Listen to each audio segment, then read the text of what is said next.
During the reign of Oba Erediawa, the Alake of Egba ranks the Oba of Benin in third position among the Obas of the Yoruba land. However, the palace of the Benin monarch rejected the ranking, saying that the stool of the ancient city of Benin is superior to that of any Yoruba monarch. The Esogba of Benin Kingdom also argues that the word Oba is indigenous to the Benin people. It is only in recent times you find everybody bearing Oba.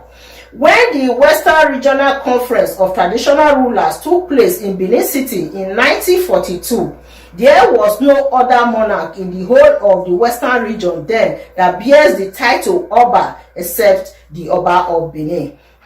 Anyway, Imasuen Izoduwa is going to do the full analysis of the controversy behind this claim. Just take a look. A quick one. My very dear sister, Mother Nekben Obasoge, asked me to do a quick one on what has transpired in 2016 or 2015 when the Alake of Egba ranked the different Yoruba Obas and included the Benin Oba. Although that act of shame was quickly, historically and factually knocked out by our impeccable Esogma of Benin Chief Debiri. A lot of things are beginning to also rise, creep up. Some people are beginning to dwell on some imaginary, fallacious, historical narration, always coming from the Yoruba people. So since I was asked to do something quickly on that, I'd like to be very brief about it. And before then, I hope we are all happy isolation and we are all staying safe. My name is Emmanuel Amogwe Izodowa. A quick one. First, there are no basis for the comparison. I don't know what Alake of Egba was thinking 5 or 6 years ago when he had to rank the Oba of Benin. It was then Oba Erediawa that was still on the throne when this argument came up. I don't know the basics for that ranking of the Oba of Benin amongst the Yoruba Obas. No one said they shouldn't rank the Yoruba Obas, but we are just saying that the Oba of Benin shouldn't be ranked amongst the Yoruba Oba. I think in that ranking he said Oni of Ife is number 1, Alafin of Oyo is number 2, the Oba of Benin is number 3, him Alake of Egba is number 4, blah blah blah blah blah blah blah. But everyone is entitled to his own opinion, but however, when your opinion stampedes the truth, it's always mortally right for you to be knocked out on several occasions and for you to be tutored and lectured like a baby that you are, in case you begin to talk like one. So in this case, Alake of Egba at that time spoke like a baby. So I think we'll continue to correct them. Although it is not really that too important, though, however, they want to rank it. It's not the problem of the Benin people at all, and it's not even the problem of anybody generally. But however, we have to put the history straight at all possible times, just like Nekben Obasoge had requested. First and foremost, there are no basics for comparison. If they were ranking in the old Western region, it was because Edo was part of the old Western region, not because that Edo people are Yoruba people. That is a common sense. Even in the old Eastern region, some of the tribes in River State, in Bayelsa and all that are North Igbos were also being ranked and made subjected under the Igbos because the Igbos dominated the old Eastern region just like the Yorubas dominated the old Western region. But eventually we got our freedom through a plebiscite in 1963. That shows that, and the person who led that plebiscite was Oba Akenzwa II of blessed memory. So that shows that the Obas had never at any time saw themselves as Yorubas. Otherwise, why would you want to leave your kids and kin? Just doesn't make sense. But let's not dwell on that. Let's talk about the ranking. The Oba of Benin, there is no basics for any king in Yoruba land to rank the Oba of Benin under the Yoruba Obas. First, because the Oba of Benin, he is not a Yoruba man. So there are no basics for you to rank a foreigner, someone who is not among you, and which the Oba of Benin is not is a foreigner to the Yoruba people. So why would you rank him under the Yoruba Obas? But however, even as a foreigner, I can categorically say that as a proud Benin man, as a proud Edo man, the Oba of Benin is greater than any Yoruba Oba in whatever historical ramifications you want to look at it from. Is it by exploit? Is it by dignity? Is it by pride? Is it by spirituality? In all ramifications that you want to look at it. But assuming, even if the Oba of Benin was a Yoruba man, assuming now, it still would be greater than the Oni and the Alafins, or however you want to call it. Let me quickly say this. First, in the rankings of the kings, the progenies of Oduduwa, Oni should not be ranked. Everyone understands how Oni was politically made a king, otherwise he's a chief priest.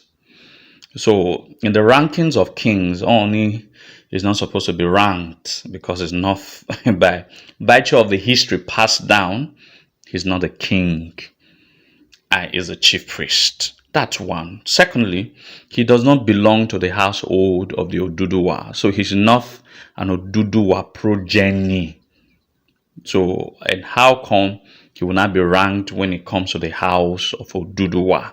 He has no bloodline connection to Oduduwa. So that takes on out of the equation of ranking of the Yoruba kings, assuming if the Oba of Benin was actually a Yoruba man. Then it is not left with the Oba of Benin and the Alafin of Oyo. The Benins have so much respect for Alafin of Oyo because we believe he's one of our own. If he's the younger brother of the Oba of Benin, let me prove that Alafin of Oyo himself cannot say publicly that he's greater than the Oba of Benin. That's not even possible. Like, he has come out severally to tell the world that he's greater than the Oni of Ife, but Alafin cannot come out publicly to tell anybody at any point in time that he's greater than the Oba of Benin, and I will prove so. It's true, Oromiyan, son of Oduduwa, grandson of Oduduwa, left Ife to become king in Benin. He married a woman called Eimide, and then they saw the son called Eweka, after which some time later Oromiyan left Benin because he could not stay. Then he got to Ife. When he got to Ife, his father's throne or his grandfather's throne, as the case may be, was already occupied. So he left. He went to Oyo, present-day Oyo. He married a Nupe woman to Rieshe, sight two sons, Ajaka and Shango, of which today the lineages of the Alafins of Oyo are either from Ajaka or Shango. But these two sons that he later sighted in Oyo are younger brothers to Eweka, the one he sighted first in Benin. So that means technically every Oba of Benin is the elder brother of every Alafin of Oyo. So in terms of the headship of the Oduduwa household, Oba of Benin is greater and higher than the Alafin of Oyo.